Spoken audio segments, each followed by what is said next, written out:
cropped version. If you want to see the whole thing, you have to get Understory. So, all right. So here's the full picture. My name's Hayley. I've been drawing for about 3 years now. Because I wasn't really a child prodigy. I never really drew very much when I was little. Because I never really saw myself as an artist. I really liked writing. Of course, I'm not winning anything for writing, but that's okay.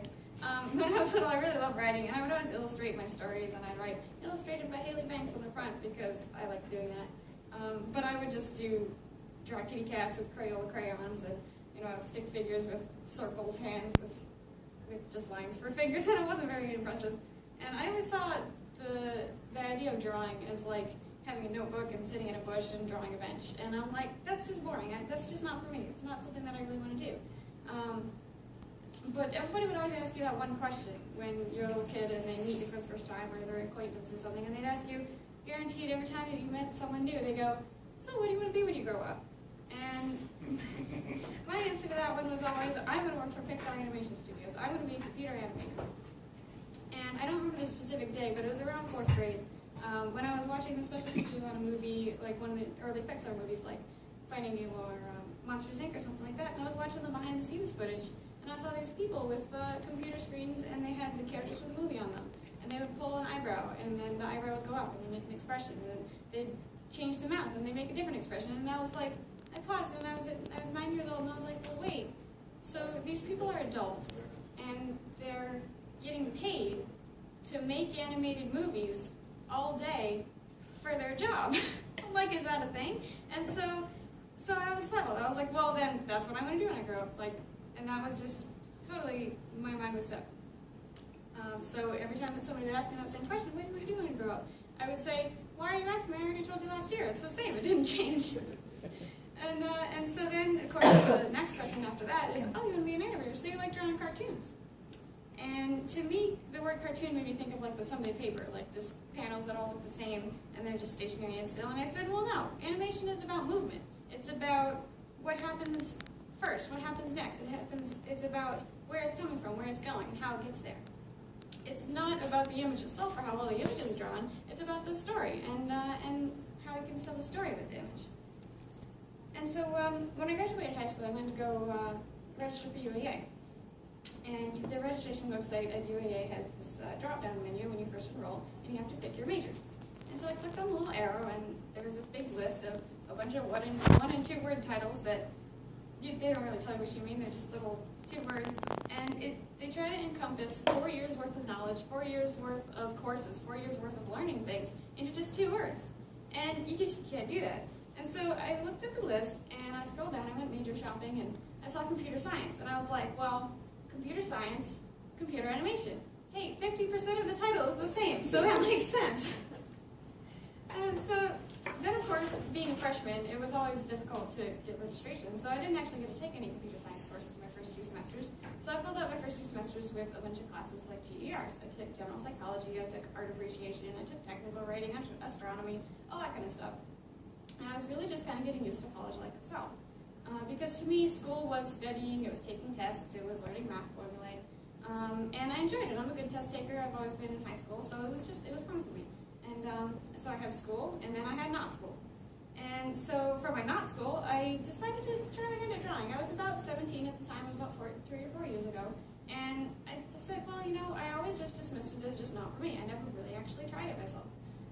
So I said, I always loved fiction writing. Fiction writing is something that I really love to do.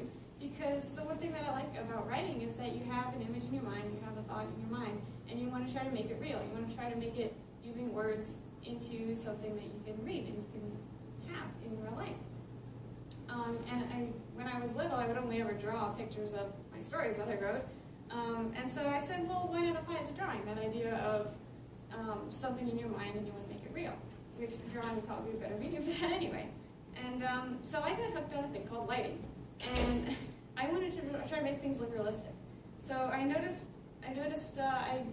kind of started noticing when I watch movies and when I look at a sunny day, like how somebody's nose reflects the shadow off their face, and how the eyebrow, if somebody has the deeper eyebrows, they have a darker shadow on their eyes, and all that kind of stuff. I just started noticing that.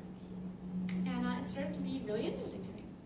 And so I ended up using my not school time to do some drawing, to try to improve myself, to try to, with each drawing that I did, try to use darker shadows, because in real life shadows are actually a lot darker than you think they should be. And so if you just get the really dark shadows, then you can kind of get it to be more realistic, and it was interesting to learn all this stuff.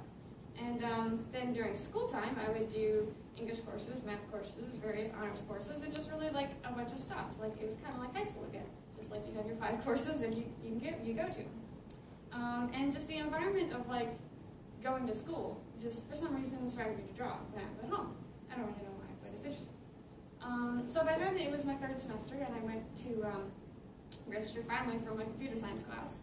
And I took Programming Concepts 1. It's a very basic class. It was like the 101 level.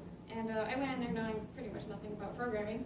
And it was interesting, and I got an A, and I learned a whole lot, but it wasn't particularly fun. And so at the end of the semester, I went to my advisor, as I did every semester, and I asked her, oh, you know, what classes do I have to take next semester, what classes do I have to take the semester after that? And so she went on to the, year at a glance, and she said, well, let's see, next semester you have to take Programming Concepts 2, you have to take Introduction to Java, you have to take this math class, and then the semester after that, you have to take Programming Concepts 5000, and then Math 350, and then all these other classes. And I stopped and I said, well, you know, I don't think I could really handle more than 3 or 4 programming classes in one semester, because I like to take fun classes too. So maybe like that semester I could take 2 programming classes and 3 fun classes, and then the next semester I could take like 3 programming classes and 2 fun classes. And she looked at me and she said, you do realize that this is your major, right? And so then, of course, after that, I decided to change majors. And so she asked me, well, what do you like doing? And I said, well, let's see, not programming, apparently. And I said, well, I like stories. I like making something that isn't real into something real. And the various ways that you can do that. And so she suggested to do interdisciplinary studies, which is a great way of combining scenes, stories, characters with art that I was learning to love by the time that this came around. Because the visual art is really what brings the intangibility of the story to life. Like you can read your story, but the images really bring it to life and shows you like what is actually happening. And so the quarter at home after that advisor meeting, I just was thinking about it, that I had separated my life into school and not school, and the not school was drawing and stuff, and I thought, well, it doesn't have to be separate, that there's college courses in art. There's actually an entire department for it. And so I got excited. I was like, well, I don't have to take 4 classes of programming, and just because I have to, I can actually take college art classes and actually learn about this stuff. And so then I started taking beginning drawing, and I started more self-teaching, and I kept on trying to improve myself out of class. And I found that I actually really like colored pencils as a medium, because they're surprising. That's the reason why I like it, because they surprise you. Because I think the connotation of colored pencils is like coloring book, you know, like you draw the grass green, you draw the sky blue, you draw the sun yellow, you draw the bunny rabbit white. Well, you don't have a white colored pencil, even though you do. And then in my beginning drawing professor, he told me something interesting. He said, well, you can blend with them. And I was like, what do you mean blend with them? You mean like paint, but they're not wet? You can't blend wax? That doesn't make sense. But then when he showed me that you just lightly go over with one color, and then you lightly go over with another color, and they actually blend kind of like paint, I thought, wow, that's really surprising. You know, I didn't think that colored pencils could do that. And so then when I went into intermediate drawing, there was an assignment to use colored pencils, but this was an abstract assignment. It started out with we had a skeleton, and we projected the shadows of the skeleton on the wall, and then you drew the shadows, and then you did it again, you draw the shadows on top of it, and you draw it on top of it again until you have just basically random lines on your paper. And then our assignment was to just color the picture. And so that's the one that I drew for that assignment.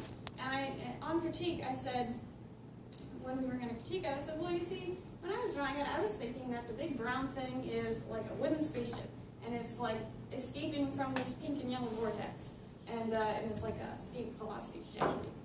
And so I told that to my instructor, and he said, well, that's interesting, but you know, it's supposed to be abstract, so it doesn't have to be a spaceship, it could be something else. It doesn't have to be oriented like that, it could be, you know, flipped upside down or whatever. That's the point of abstract. And I said to him, well, you know, whenever I'm drawing, I'm always thinking about like what's behind the picture. Like I can't really draw abstract because I don't want to draw an image, I want to draw a picture. And he said, well, that doesn't make any sense. Isn't an image and a picture the same thing? And I was like, well, maybe, I don't know, but I didn't know what I was talking about, so I was like, well, instructor's always right, so I don't know. And, but then I ran into kind of a similar problem in advanced drawing with the whole image versus picture, because I was drawing this next one, which is a lightning storm, again, colored pencil, because I like colored pencil. And so I had this lightning storm, and I said, I had sketched it out, and I had like half of it done already, and I was like, well, I have lightning bolt, and there's a mountain, and all that kind of stuff. And I thought to myself, well, why isn't the lightning striking the tree? Because isn't that how lightning works? It strikes the highest thing. So I'm like, why did I make it striking the mountain instead of striking the tree? And so then I thought to myself, well, what if the lightning already struck the tree? That, the tree is, so I made it charred, I made it broken, I made it smoking. Because that's the past of the picture. That this is just one moment, but even though it's just one image, it's not moving, it still has a past. And you can imagine that when that lightning is done striking the rock, it will strike something else, And you can see the smoke rising up, and so even though it's not moving, it still has a past, it still has a present, and it still has a future. And so it's not just a abstract color arrangement. I figure that like an image is just color on paper, and a picture is like a scene. And so it has characters. It has the character of the lightning, even though there's no people in it. There's no like cartoons. There's a lightning is a character. The tree is a character, just as the brown blob is a character. The vortex of pink and yellow is a character, and it's the way that they interact that makes it really interesting. And so then to bring me about this one here. So specifically about this one, I was taking Gary Miller's advanced drawing, and this one is our assignment was to draw a picture inspired by the syndrome called Leishman syndrome. I don't know if I'm pronouncing that right because it's really rare, but basically there's two things about this syndrome. Is that basically your hands try to kill you, and you're conscious of it. You can't do anything about it.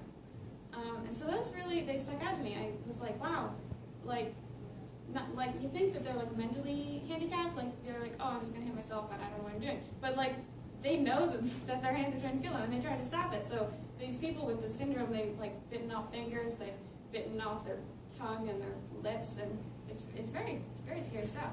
And so as I was reading this article, we had to read an article about it. As I was reading this article, I had this picture in my mind of a man that was being torn apart by himself, and not being able to stop it. And so then the second part of it in this assignment in the article was there's this metaphor called the imp of the perverse, and that's like the little voice inside your head that like you're sitting on a cliffside and it's like you could push your friend off, like if you wanted to, you could. You have the ability to, but most people don't listen to that.